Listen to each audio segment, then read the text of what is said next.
Estimation कैसे किया जाता है, तो ओजोन की पहले हम रिएक्शन कराते हैं Ki से, और ये Ki से रिएक्ट करते हैं जो Ki के साथ यहाँ बफर्ड सॉल्यूशन है, बफर्ड विद बोरेट बफर, ठीक है, बफर्ड विद बोरेट है, और एनसीईआरटी ने इसकी पीएच भी दे रखी है, whatever, need not to remember, आपको बस ये याद रखना है, ozone is titrated with excess of Ki। अब जब आप Ki से रिएक्शन करते हैं तो आयोडीन लिबरेट होती है, इस रिएक्शन से आयोडीन लिबरेट होगी, मेन प्रोडक्ट हमारा ये है, साथ में KO3, KO2 whatever the products of by products, और इसके बाद Na2S2O3, it is also known as hypo और it is known as sodium thiosulphate, ठीक है, इसे हाइपो या सोडियम थायोसल्फेट भी कहते हैं। इससे आयोडीन की रिएक्शन करते हैं, यहाँ से जितनी आयोडीन निकली वो यहाँ रिएक्ट करेगी और ये बनेगा Na2S4O6 and Na। That means ये रिएक्शन हो गई। तो ओजोन की जब बोरेट बफर से टाइट्रेशन कर देते हैं तो जो आयोडीन निकलती है या रिएक्शन करते हैं तो आयोडीन निकलती है, ज्यादा अच्छा वर्ड था यहाँ रिएक्शन, यहाँ टाइट्रेशन। तो जो आयोडीन निकली वो आयोडीन हमने Na2S2O3 से रिएक्ट करा, क्योंकि हमें पता है Na2S2O3 कितना है तो पता लग जाएगी कितनी आयोडीन थी, और अगर हमें ये पता लग गया कितनी आयोडीन थी तो यहाँ से पता लग जाएगा कितनी ओजोन शुरू में थी। तो ओजोन का क्वांटिटेटिव एस्टिमेशन करने का तरीका क्या है, ओजोन की रिएक्शन कराते हैं एक्सेस ऑफ Ki से, और एक्सेस ऑफ Ki से कराने के बाद जो कि बफर्ड बोरेट या बफर्ड विद बोरेट है pH 9.2 में, इससे जो आयोडीन निकलेगी उसकी फिर टाइट्रेशन कराएंगे और वहां से हमें पता लगेगा आयोडीन कितनी है, आयोडीन से पता लगेगा ओजोन।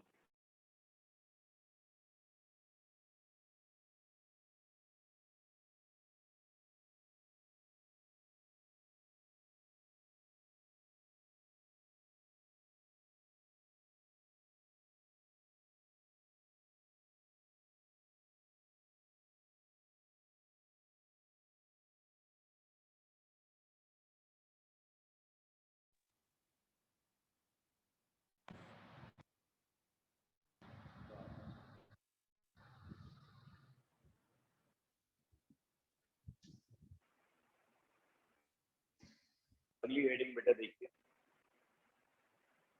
नेक्स्ट थिंग इज, अच्छा ओजोन का स्ट्रक्चर हमने कल डिस्कस कर लिया होगा होपफुली, ठीक है। तो ओजोन का स्ट्रक्चर प्लेनर होता है, बेसिकली ऐसा स्ट्रक्चर है दिस, एक बारी डबल बॉन्ड इधर, एक बारी डबल बॉन्ड इधर, और ये एरो लगा देते, यहाँ दो लोन पेयर, सॉरी एक लोन पेयर है, ऑक्सीजन 3 बॉन्ड बन चुके हैं, एक लोन पेयर है, और इस ऑक्सीजन पे 2 लोन पेयर, इस पे 3, यहाँ जो सिंगल बॉन्ड वाली है 3 लोन पेयर और डबल बॉन्ड वाली को 2 लोन पेयर, ऐसे दिखाते हैं। एनसीईआरटी में इसका बॉन्ड एंगल भी गिवन है यहाँ, ठीक है।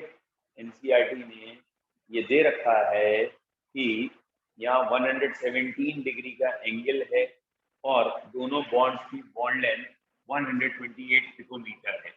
ये क्वेश्चन बहुत पूछा जाता है, ओजोन में ऑक्सीजन का सिंगल बॉन्ड भी है और ऑक्सीजन का डबल बॉन्ड भी है इन ओजोन, और वो ऐसे पूछते हैं कौन सा बॉन्ड बड़ा है, तो it is a common sense resonance हो रही है, कभी ये कभी ये, तो इन दोनों बॉन्ड की बॉन्ड लेंथ हम क्या कहेंगे, इक्वल है। तो इन ozone both oxygen single and double bond have equal bond length and it is 128 picometer, और ये वाला एंगल 117 कहा गया है, 117, और ओजोन का ये रेजोनेटिंग स्ट्रक्चर कहलाएगा लगा के, यानी यहाँ का बॉन्ड ऑर्डर 1.5 है, दो ऑक्सीजन के बीच में जो बॉन्ड होंगे दैट इज 1.5, यहाँ का बॉन्ड ऑर्डर 1.5। डन, बता दें बेटा।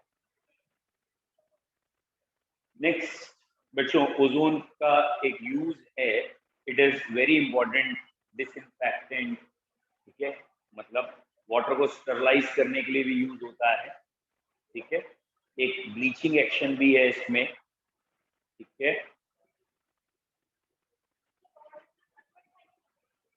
बॉन्ड ऑर्डर 1.5, ठीक है। Ozone is a good bleaching agent, oxidising agent, और KMnO4 की मेथड ऑफ प्रिपरेशन में भी यूज होता है as a oxidising agent. So it is a good bleaching agent, oxidizing agent. It finishes ozone. बेटा NCERT एक बार कोर्स में देखना सल्फर में क्या क्या कटा है. सल्फर पूरा गायब है या किसी को डायरेक्ट पता हो तो जल्दी मुझे बता दो. सल्फर में क्या क्या है और क्या क्या गायब है. मैं आपको हेडिंग बता देता हूँ. अच्छा पूरा है, कटा कुछ भी नहीं है मतलब. ठीक है, आप लोग भी देख लो. हाँ देख लो, एक क्वेश्चन है.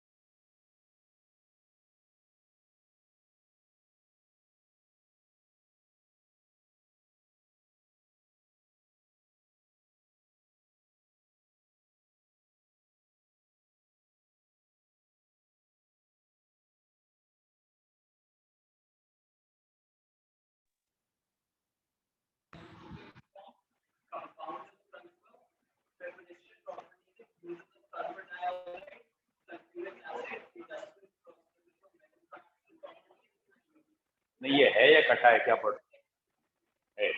तो ठीक है, चलिए बेटा देखिए. नेक्स्ट हेडिंग है सल्फर. तो सल्फर कंप्लीटली कोर्स में है. इसका मतलब बच्चों सल्फर में जो सबसे पहला पॉइंट याद करना है कि सल्फर एग्जिस्ट कैसे करता है. S8 में एग्जिस्ट करता है due to high catenation. Catenation का रीजन है S सिंगल बॉन्ड S की एनर्जी ज्यादा है, इसलिए सल्फर में कैटिनेशन प्रॉपर्टी है. ठीक है, तो सल्फर S8 में एग्जिस्ट करता है. वैसे S6 से लेके S20 तक कुछ भी हो सकता है, मेनली S8 में एग्जिस्ट करता है. इसमें सबसे पॉपुलर क्वेश्चन आता है इसका ट्रांजिशन टेम्परेचर का. यानी सल्फर की दो वैरायटी हैं, एक सल्फर रोम्बिक है, एक सल्फर मोनोक्लिनिक है. अभी एक बार चेक कर लेंगे, एक अल्फा एक बीटा है और 96 डिग्री सेंटीग्रेड और 369 केल्विन इसका ट्रांजिशन टेम्परेचर. बेटा जैसे वाटर का ट्रांजिशन टेम्परेचर या आइस का कह सकते हैं हम 0 डिग्री सेंटीग्रेड है. इस 0 के ऊपर आइस, 0 के नीचे वाटर, 0 पे दोनों, तो ये ट्रांजिशन फेज होती है. सल्फर की ये दोनों ही वेराइटी सॉलिड है, बट अरेंजमेंट थोड़ा सा अलग है, पैकिंग या अरेंजमेंट. तो रोम्बिक जो है, एक बार चेक कर लेता हूँ, पहली बार में आप सही लिखते हैं जिससे. ठीक है, ओके. तो सल्फर की दो वेराइटी हैं, एक alpha sulphur which is rhombic और एक बीटा सल्फर जो हमने सही लिखा है. ठीक है, और ये दोनों रूम स्टेबल है रूम टेम्परेचर पे. और 369 मतलब एकदम सही लिखा है बोर्ड पे. रोम्बिक जो है अल्फा सल्फर कहलाती है या अल्फा स्ट्रक्चर कहलाता है, और ये 369 के नीचे स्टेबल है, दैट इज इस टेम्परेचर के बिलो. जैसे ये टेम्परेचर आएगा, ये टेम्परेचर कहलाएगा ट्रांजिशन टेम्परेचर. मतलब इस टेम्परेचर में ये फेज ट्रांजिट हो रही है, ये फेज इसमें चेंज हो रही है, तो रोम्बिक मोनोक्लिनिक में चेंज हो. ठीक है, yellow rhombic sulphur, monoclinic sulphur this. ठीक है,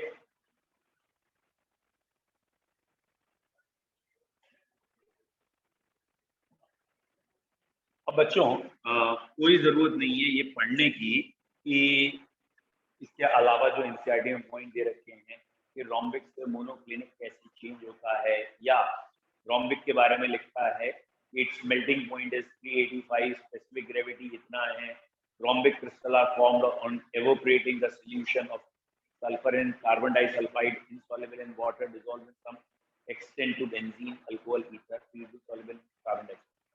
बिल्कुल नहीं याद करते. सल्फर रोम्बिक की या मोनोक्लिनिक की प्रॉपर्टीज नहीं आती हैं.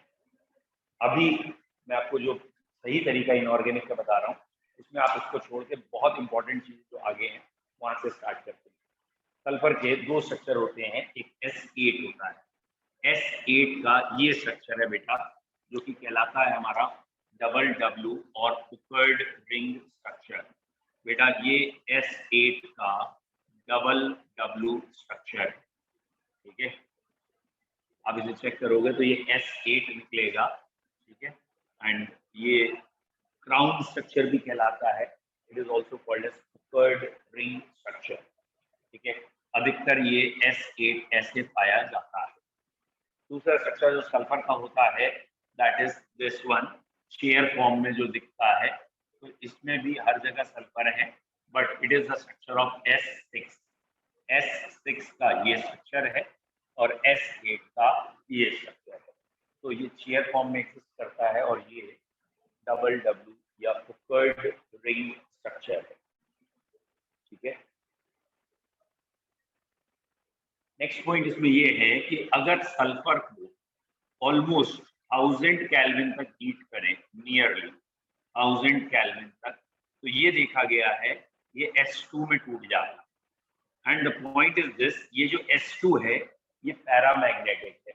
ये क्वेश्चन बहुत आता है कि सल्फर को 1000 केल्विन तक हीट करनी है, तो जो स्पीशीज बनेगी वो पैरा है या डायामैग्नेटिक है, तो ये याद रखना है, ये पैरामैग्नेटिक है। आई होप सो आपको याद हो, पैरामैग्नेटिक मीन्स होता है unpaired electron.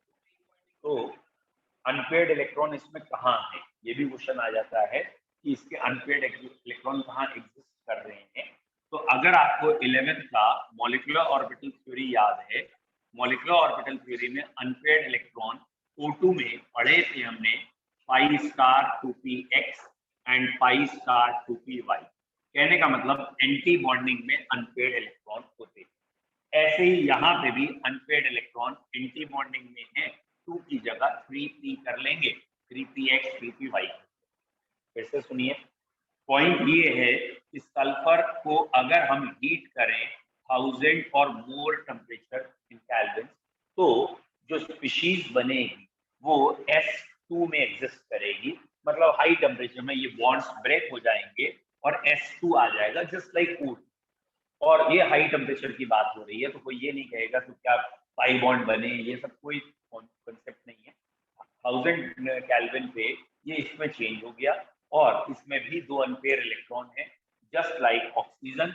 As proved in oxygen, वहां 5 स्टार 2px और 5 स्टार 2py में थे, यहाँ पे 5 स्टार 3px 5 स्टार 3py में अनपेयर्ड इलेक्ट्रॉन। ओके, तो एनसीईआरटी में है S2 is the dominant species and is paramagnetic like O2। और उसके जस्ट बाद उन्होंने क्वेश्चन पूछ रखा है कि पैरामैग्नेटिक बिहेवियर एक्सप्लेन करें, और आंसर में है एंटी बॉन्डिंग ऑर्बिटल लाइक 2। तो 2p की जगह 3। अब क्लियर है, मिटा दीजिए। फिर से बता रहा हूँ, ये सल्फर किया S8 1000 केल्विन में S2 में टूट गया, तो ये S2 पैरामैग्नेटिक है, जस्ट लाइक O2। O2 में जैसे 2 अनपेयर इलेक्ट्रॉन थे सेकंड ऑर्बिटल में, MOT प्रूव कर चुकी है मॉलिक्यूलर ऑर्बिटल थ्योरी, ऐसे ही S2 में भी 2 अनपेयर इलेक्ट्रॉन हैं, लेकिन ये 2 अनपेयर इलेक्ट्रॉन 3p के एंटी बॉन्डिंग में होंगे, ये 3p ऑर्बिटल्स में होंगे, उनके एंटी बॉन्डिंग। बोलो क्लियर है, डन। अब मैंने जो आपको छुड़वाया है वो पहले ही बता दे रहा हूँ, और जिसकी इच्छा वो पढ़ ले, difference between sulphur rhombic and sulphur monoclinic, या एक एक पैराग्राफ सल्फर रोम्बिक और मोनोक्लिनिक का, जो यूजुअली इंपॉर्टेंट है। Next heading is sulphur dioxide. बच्चों अगली हेडिंग है sulphur dioxide, and obviously it is SO2। SO2 gas जिसे हम जानते हैं SO2, ठीक है बच्चों। ऑब्वियस सी बात है, पहले इसमें आएगा मेथड ऑफ प्रिपरेशन, SO2 कैसे बनाई जाती है, फिर इसकी प्रॉपर्टीज एंड यूज। तो आपको मालूम ही है, जो भी सल्फर के कंपाउंड हैं अगर उनका कंबशन कर दें, यानी इवन खाली सल्फर को ही कंबस्ट कर दें तो SO2 बन जाएगी।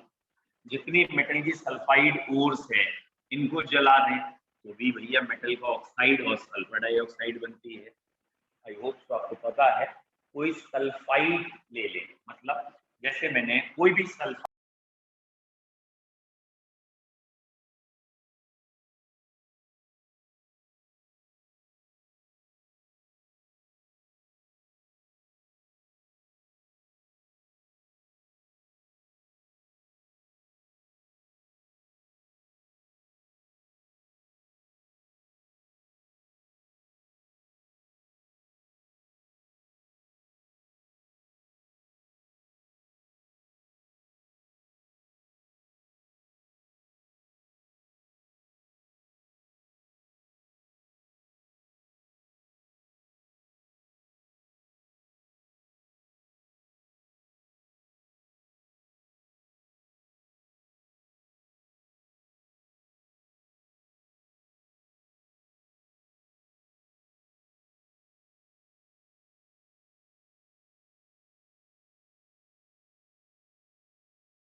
बच्चों कोई भी मेटल का सल्फाइड ले ले, जैसे SO3 ले लिया, चाहे जिंक का, कॉपर का, किसी का भी सल्फाइड ले लें, और अब हमने स्ट्रॉन्ग एसिड डाल दिया।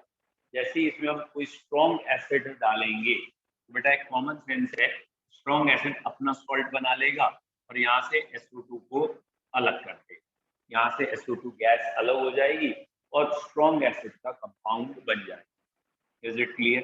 फिर से समझिए क्या कहना चाह रहा हूँ कि ये एक सॉल्ट बना है, मान लीजिए जिंक सल्फाइड, और हमने HCl बाहर से ऐड किया, तो it is a common sense कि HCl एक स्ट्रॉन्ग एसिड है, वीक एसिड को वहां से हटा देगा, तो ये यहाँ जाके रिएक्शन कर लेगा, ZnCl2 बनेगा। अच्छा बेटा, जो वीक एसिड अलग हुआ वो कौन है? H2SO3। ये H2SO3 अनस्टेबल है, ये टूट जाएगा किसमें?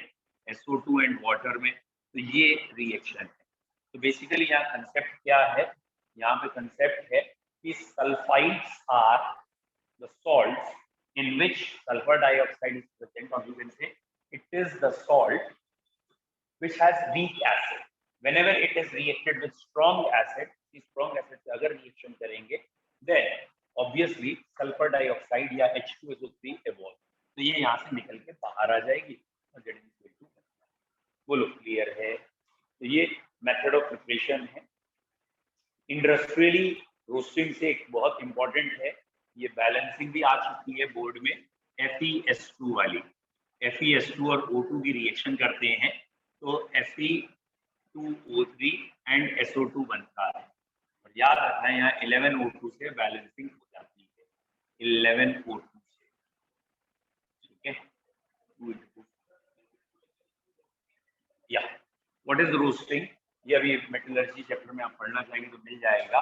ये भी स्टेप रोस्टिंग का ही था कि मेटल सल्फाइड की ऑक्सीजन से रिएक्शन कर दीजिए, मेटल ऑक्साइड और सल्फर डाइऑक्साइड बनता है, this process is known as roasting. तो आयरन ये इंडस्ट्रियल मेथड है, आयरन सल्फाइड भी करेंगे, आयरन ऑक्साइड और SO2 बनेगा। ऑब्वियसली मेन प्रोडक्ट तो ये है, आयरन ऑक्साइड है, यहाँ का बाई प्रोडक्ट बच्चों SO2 है। ओके, इसे स्टील सिलेंडर्स में स्टोर किया जाता है। एनसीईआरटी का अगला पॉइंट दे रखा है, जस्ट वो पढ़ दिया मैंने, ठीक है। After drawing liquefied under pressure and stored in steel container, ठीक है।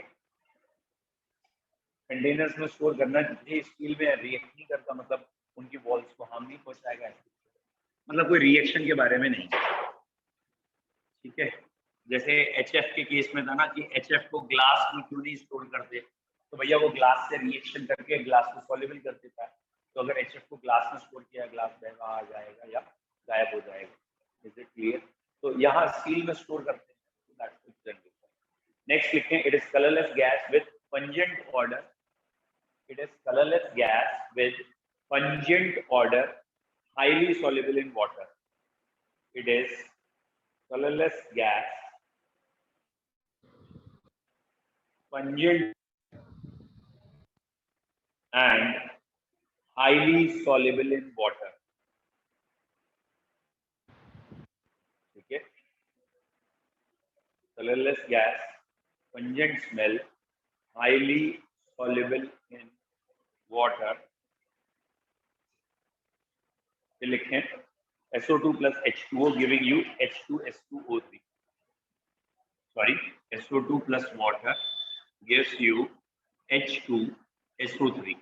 अभी बताया सल्फ्यूरस एसिड जिसे कहते हैं, तो पानी में अगर इसे डिसॉल्व करेंगे तो ये सल्फ्यूरस एसिड बना देगा,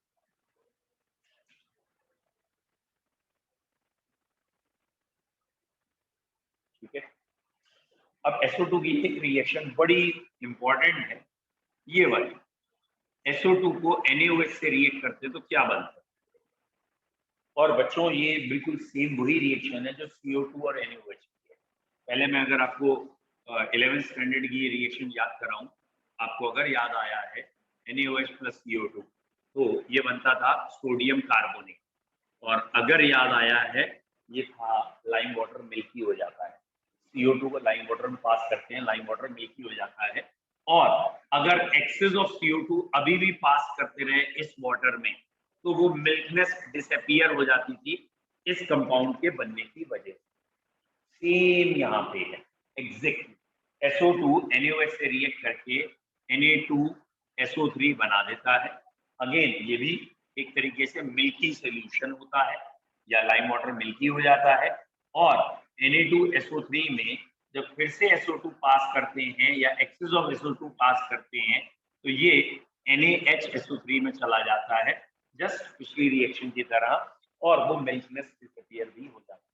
तो CO2 और SO2 इस रिएक्शन में सेम बिहेव करते हैं। तो बेटा अंतर कैसे करते हैं हम कैसे पहचानते हैं कौन सी CO2 है कौन सी SO2 है? एक्चुअली में CO2 में कार्बन +4 में है और ये ऑक्सीडाइज नहीं हो सकता, मतलब ये मैक्सिमम ऑक्सीडेशन स्टेट में है, मैक्सिमम ऑक्सीडेशन स्टेट। जबकि SO2 में सल्फर जो है वो अभी +6 में जा सकता है। तो ये अभी हम पढ़ेंगे। SO2 एक रिड्यूसिंग एजेंट है। बेटा SO2 क्यों रिड्यूसिंग एजेंट है? क्योंकि उसका ऑक्सीडेशन अभी +6 में हो सकता है, उसका ऑक्सीडेशन हो सकता है जो रिड्यूसिंग एजेंट है। CO2 रिड्यूसिंग एजेंट नहीं है। क्यों नहीं है? वो पहले से मैक्सिमम पे बैठा है। रिड्यूसिंग एजेंट वो होते हैं जिनका अपना ऑक्सीडेशन हो सके, दूसरों को रिड्यूस करें। तो ये ऑक्सीडेशन ही नहीं करेगा तो रिड्यूसिंग एजेंट नहीं है। तो अगला पॉइंट आपको आ गया होगा समझ में, हमें क्या लिखना है? अगला पॉइंट में लिखना है SO2 is a good reducing agent. SO2 is a good reducing agent. It reduces ferric ion into ferrous ion. It reduces ferric ion into ferrous ion. ये आयरन +3 से आयरन +2 को चेंज कर देता है। It reduces ferric ion into ferrous ion, comma या full stop, decolourises acidified KMNO4 solution, decolourises acidified KMNO4 solution. और यहां से पता चलता है ये गैस SO2 है, CO2 नहीं है। मतलब हम KMNO4 में पास करेंगे, KMNO4 में पास करेंगे SO2 गैस को और KMNO4 का कलर उड़ जाएगा, जबकि CO2 को पास करेंगे तो कलर नहीं उड़ेगा। तो डीकलराइजेस एसिडिफाइड KMNO4 सॉल्यूशन। दोनों रिएक्शन लिख लीजिए। पहली आयरन वाली twice Fe+3 SO2 plus twice water, twice Fe+3 plus SO2।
Vanadium